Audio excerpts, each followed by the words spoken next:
ada banyak orang bahkan mungkin kita ngerasa bahwa kita itu kurang beruntung dibandingkan orang lain. Ngerasa bahwa kayaknya Allah nggak adil sama kita, karena kita melihat orang lain mendapatkan banyak nikmat, sedangkan kita enggak. Kita ngerasa kayak orang yang paling dicurangin dalam hidup oleh Allah Subhanahu wa Ta'ala. Kita ngerasa kayaknya orang yang paling sengsara di antara semua manusia. Ketika kita membandingkan hidup kita dengan hidup orang lain. Kalau kita pernah ngerasa kayak gitu, gara-gara kita sedang diuji oleh Allah dengan satu masalah, pasti kita berarti belum mengenal Allah Subhanahu wa Ta'ala. Ada orang yang diuji mungkin dengan ujian fisik, dan kadang-kadang itu bukan ujian sebetulnya. Dia aja yang tidak mampu bersyukur atas nikmat fisik yang Allah berikan. Dia ngerasa warna kulitnya adalah ujian.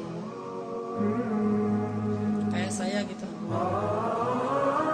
Alhamdulillah ini mah bukan hitam eksotis. Ada orang yang ngerasa jenis rambutnya adalah ujian. Ada orang yang ngerasa tinggi badannya adalah ujian. Ada orang yang ngerasa bentuk hidungnya adalah ujian. Ada orang yang ngerasa gemuk dan kurusnya adalah ujian. Ada orang yang bahkan ngerasa nasab keturunan adalah ujian. Sehingga bagi dia menjadi orang yang paling tidak beruntung karena diberikan fisik yang menurut dia tidak ideal. Ini pasti orang gak kenal Allah Subhanahu wa Ta'ala. Kalau dia kenal Allah Subhanahu wa Ta'ala, maka dia akan melihat sebaliknya. Kalau dia kenal Allah Subhanahu wa Ta'ala, alih-alih dia mengeluhkan justru dia makin bersyukur kepada Allah. Ada juga orang yang merasa dirinya paling menderita karena melihat dirinya orang yang paling tidak beruntung dalam urusan harta. Dia menilai orang lain lebih beruntung karena gajinya lebih besar, karena diberikan nafkah oleh suaminya lebih banyak, karena kendaraannya lebih baik, karena rumahnya lebih luas, karena tempat kerjanya itu lebih bergengsi, karena titel dan gelar-gelarnya itu lebih tinggi, sehingga dia merasa karena hartanya terbatas menjadi orang yang paling sengsara di muka bumi. Ini juga orang yang gak kenal sama Allah. Atau ada juga yang ngerasa dirinya tuh paling menderita karena masih jomblo. Dia cemburu kepada temannya yang nikah, bahkan dia cemburu kepada temannya yang baru putus. Lo masih mending ngerasain gimana putus, udah gua jadi juga gak pernah katanya. Jadian juga gak pernah, apalagi putus. Ada banyak banget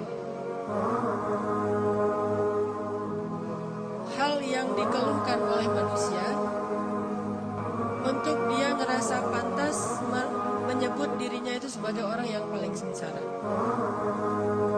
Ada banyak hal yang dianggap oleh manusia itu pantas dikeluhin kepada Allah Subhanahu wa Ta'ala, karena memang dia ngerasa dicurangin oleh Allah Subhanahu wa Ta'ala. Abu Ubaidah bin Jarrah kekuasaan sebagai gubernur di Syam, Suriah.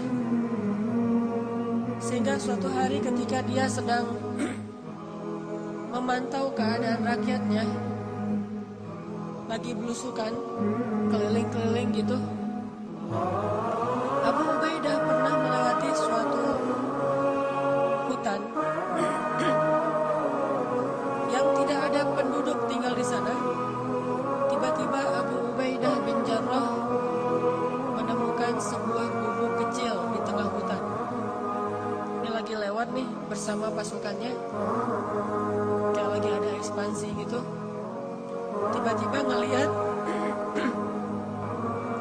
Tiba-tiba Abu Ubaidah melihat sebuah gubuk di tengah hutan. Terus karena penasaran, Abu Ubaidah pun mendekat ke gubuk itu. Dari luar gubuk, Abu Ubaidah mendengar suara seorang laki bertahmid kepada Allah. Dari luar kedengaran ada seorang laki-laki bertahmid kepada Allah. Dia berucap, Alhamdulillah, Alhamdulillah, Alhamdulillah, Alhamdulillah, Alhamdulillah, Alhamdulillah. Terus dia bertahmid, memuji-muji Allah Subhanahu wa Ta'ala. Sehingga akhirnya Abu Ubaidah menjadi kepo. Mulailah Abu Ubaidah stalking, ngepoin, ini siapa nih yang punya akun? Kok postingannya itu positif terus gitu? Postingannya itu memuji-muji Allah. Allah maha baik, Allah baik banget, Allah luar biasa, Allah keren, Allah apa, terus memuji-muji Allah Subhanahu wa Ta'ala. Terus begitu. Sampai akhirnya Abu Ubaidah penasaran. Maka Abu Ubaidah pun memberi salam, minta izin supaya dibolehkan masuk ke dalam rumah. Assalamualaikum. Waalaikumsalam. Boleh saya masuk? Adkhul, kata Abu Ubaidah. Silakan, silakan. Akhirnya Abu Ubaidah pun masuk ke dalam rumah itu. Sementara prajurit-prajuritnya menunggu di luar. Ketika Abu Ubaidah masuk ke dalam rumah, Abu Ubaidah merasa heran karena dia melihat di dalam rumah itu hanya ada seorang kakek-kakek yang terbaring di atas tanah, gak punya kasur, bahkan gak punya tikar, gak punya bantal, benar-benar terbaring di atas tanah. Dan rumahnya kosong, tidak ada perabotan apapun. Gak ada tempat tidur, gak ada lemari, gak ada dapur, ya satu ruangan gubuk itu aja. Dan dia melihat seorang kakek-kakek terbaring sedang memuji-muji Allah Subhanahu wa Ta'ala. Ketika Abu Ubaidah mendekat kepada kakek ini, ternyata Abu Ubaidah baru ngeh kakek ini adalah seorang tunanetra, tidak bisa melihat. Lalu dia melihat kaki kakek ini dalam keadaan lumpuh, tidak bergerak.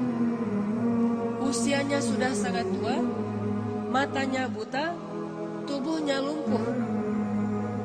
Yang bergerak dari tubuhnya cuma bibir saja, sambil berucap Alhamdulillah, Alhamdulillah, Alhamdulillah. Abu Ubaidah pun duduk di sisi kakek ini. Kemudian Abu Ubaidah bertanya, Ya Abdullah, ya Syekh, Kek, dengan siapa kakek tinggal di sini?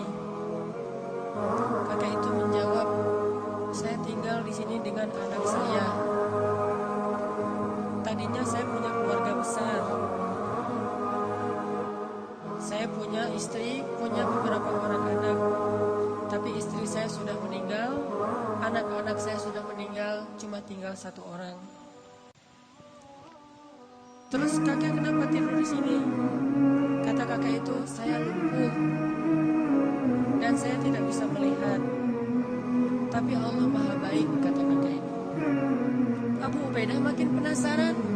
Orang miskin, sebatang kara, lumpuh, udah tua, gak bisa ngelihat, gak punya siapa-siapa kecuali anaknya satu-satunya. Abu Ubaidah bertanya, Kek, saya dengar dari tadi kakek itu terus memuji Allah. Dari sejak saya di luar rumah, saya dengar kakek ini terus memuji Allah. Alhamdulillah, Alhamdulillah, Alhamdulillah. Tapi saya perhatikan, sepertinya kakek ini tidak punya kehidupan yang layak. Rumahnya dalam rumah nggak ada apa-apa, kakek sakit-sakitan, nggak punya keluarga. Saya penasaran apa yang kakek syukuri kepada Allah sehingga kakek tidak berhenti mengucapkan alhamdulillah. Perasaan nikmatnya kayak gini-gini aja nih. Terus apa yang kakek syukuri? Kakek ini tersenyum. Kemudian kakek ini mengatakan, wahai Tuhan, ada 2 nikmat yang diberikan Allah kepada saya, dan itu lebih saya cintai daripada dunia dan seisinya. Yang nikmat ini tidak diberikan kecuali kepada orang-orang yang Allah cintai saja. Ada 2 nikmat yang diberikan Allah kepada saya, yang nikmat ini khusus hanya diberikan oleh Allah kepada hamba-hamba yang Allah cintai. Dan 2 nikmat ini lebih saya sukai daripada dunia dan seisinya.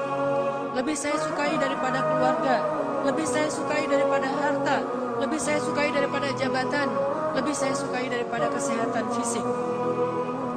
Karena 2 nikmat ini hanya Allah berikan kepada orang yang Allah cintai. Akhirnya Abu Ubaidah bertanya, ya Syekh, Kek, apa 2 nikmat yang Allah berikan kepada kakek yang tidak diberikan kepada sembarangan orang, hanya diberikan kepada orang-orang yang Allah cintai? Kakek ini menjawab, 2 nikmat itu adalah qalban syakiran wa lisanan dzakiran. 2 nikmat yang diberikan Allah hanya kepada orang yang Allah cintai adalah nikmat hati yang selalu mampu bersyukur dan nikmat lisan yang selalu mampu berzikir. Makanya kakek ini mengatakan, saya mendapatkan 2 nikmat yang Allah tidak berikan kepada siapapun kecuali kepada kekasihnya, yaitu nikmat qalban syakiran. Saya selalu bersyukur, saya selalu merasa bahagia, saya selalu merasa cukup. Walisanan dzakiran, dan lisan saya dibimbing dengan hati yang bersyukur itu untuk selalu berzikir, memuji Allah Subhanahu wa taala. Sedangkan hati yang tidak bersyukur akan membimbing lisannya untuk mengeluh, akan membimbing lisannya untuk mengutuk, akan membimbing lisannya untuk menyalahkan diri sendiri.